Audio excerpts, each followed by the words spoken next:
friendship. Good afternoon.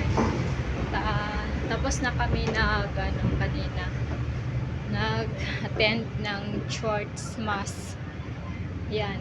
Dito na naman kami sa barge. Pauwi na kami sa Cagayan de Oro. Yan. Sa Usamis Port ito. Yan yung Usamis Port. Yan. Port of Usamis.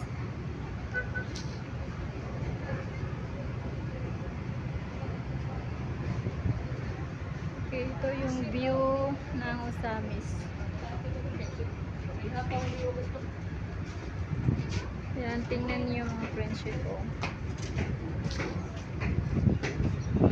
Okay, sana nag-enjoy kayo. Kasi ako nag-enjoy. Sobrang talaga.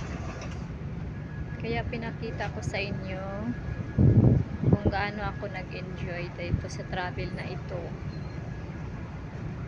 Kaya sana rin kayo mag-enjoy na tumitingin ng aking mga video sa my videos.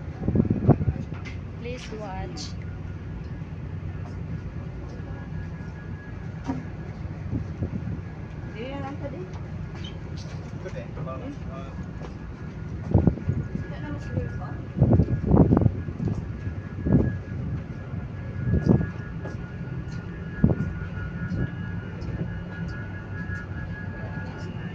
Umakyat kasi ako dito eh.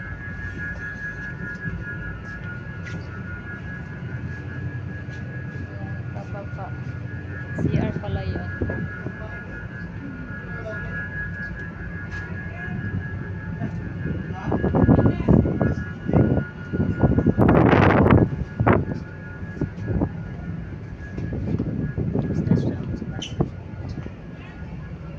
Lakad-lakad tayo.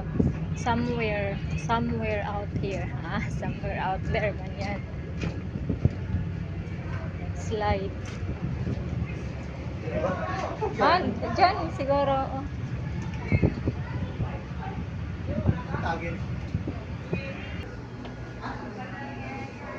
Pasok tayo dito sa loob. Pwede ka bumibili dito mga friendship. May tinda sila dito.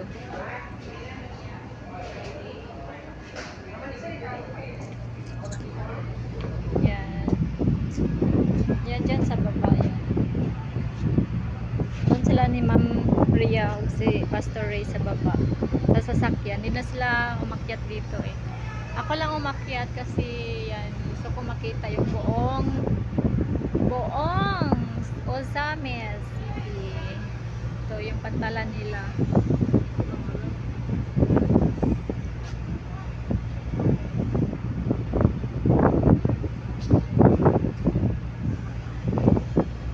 Diba? Ang ganda.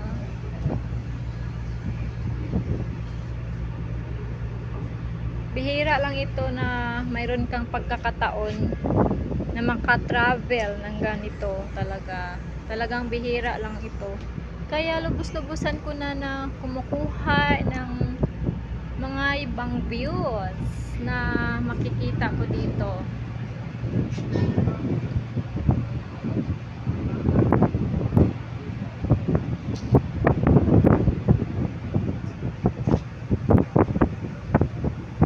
Yan, mag-enjoy tayo mga friendship. Enjoy watch this one. Oh.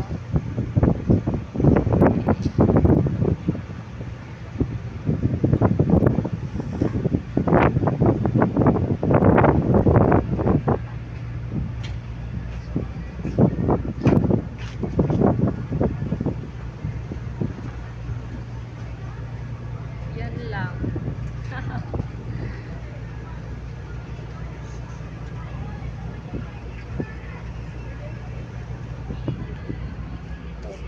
Ito ako oh. Ano na ako eh.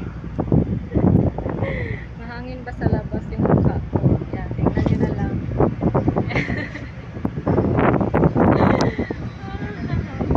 Nakadress na ako. Nagbagong buhay na yung ano ko. Yan. Iba na yung makikita nyo sa akin. Linis-linis ako. Yan.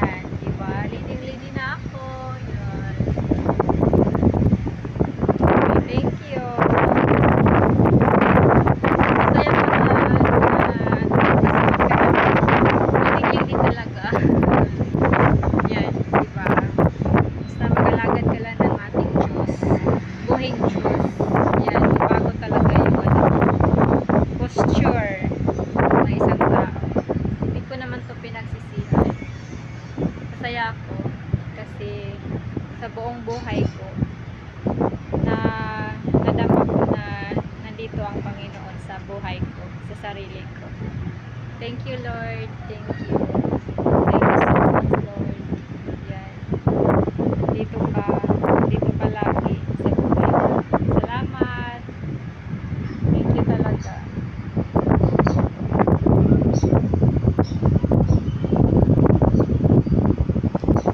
Thank you talaga na may mga tao na naging daan at gabay. Yan. Nagiging tawag dyan. Nagiging tulay na naging nakatuon na ako sa ating buong Diyos at nadama ko talaga na nandito siya sa aking sarili. Hallelujah. Yan.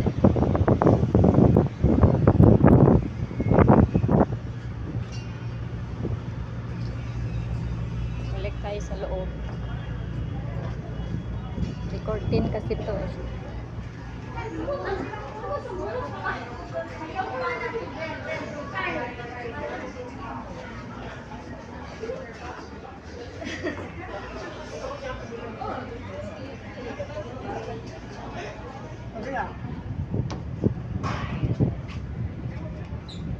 Ito muna tayo sa ano.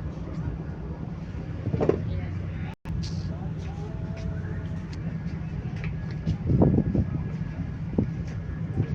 Po muna ako dito. Ayan.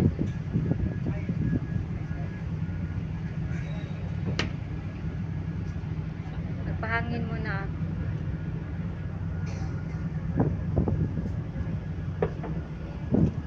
Lubos-lubusan ko muna to dito. Kasi hindi ko alam kung kailan na naman ako ulit makabalik dito sa Osamis. Hindi kasi natin hawak yung panahon, di ba? Hindi natin alam kung makabalik pa ba ako dito o hindi na, o di ba? Kaya kahit long videos to, bahala na, basta malubos-lubos ko na lang tong video na to.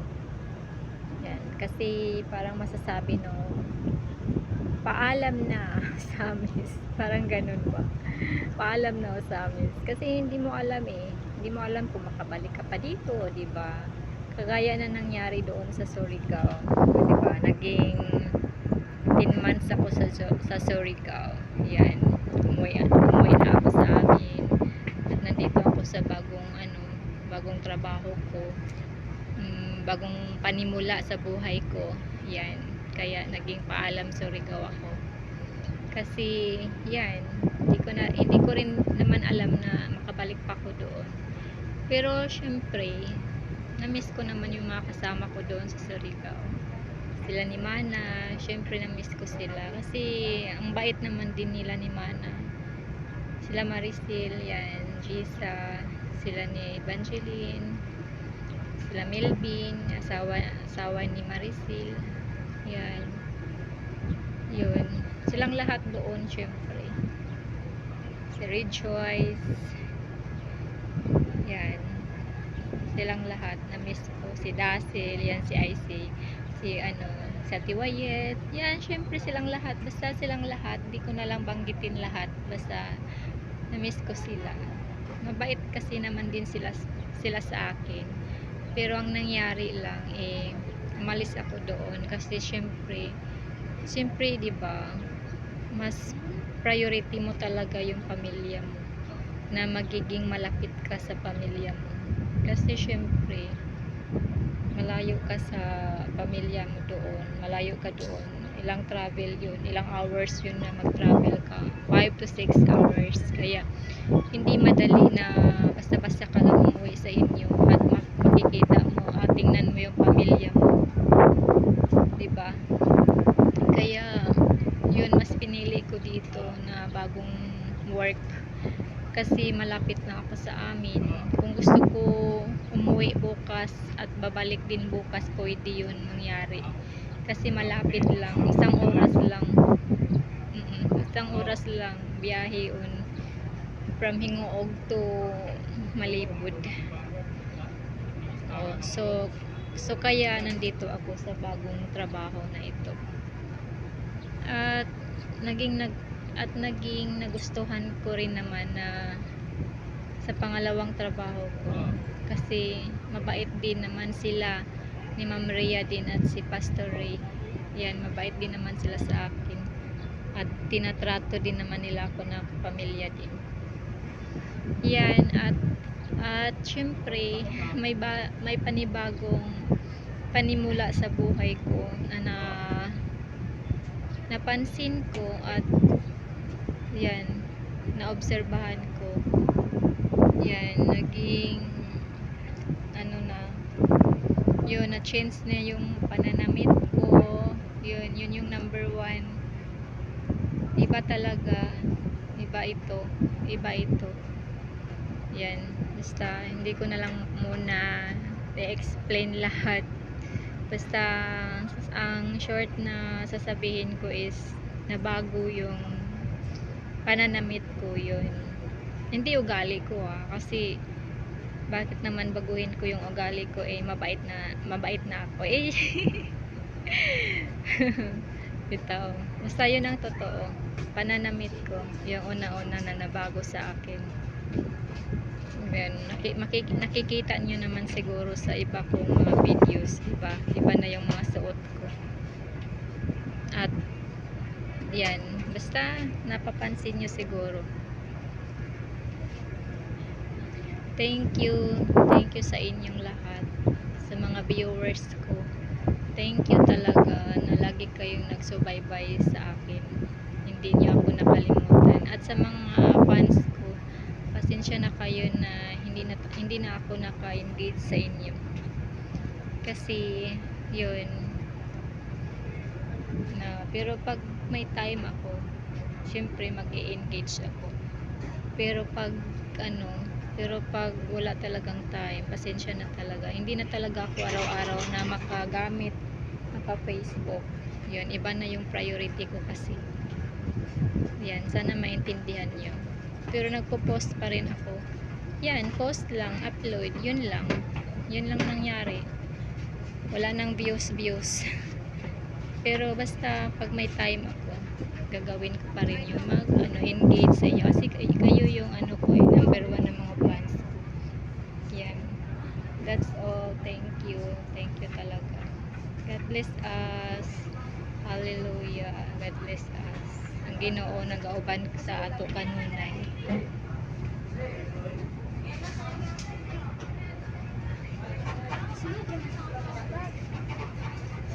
Yan, stress na ako.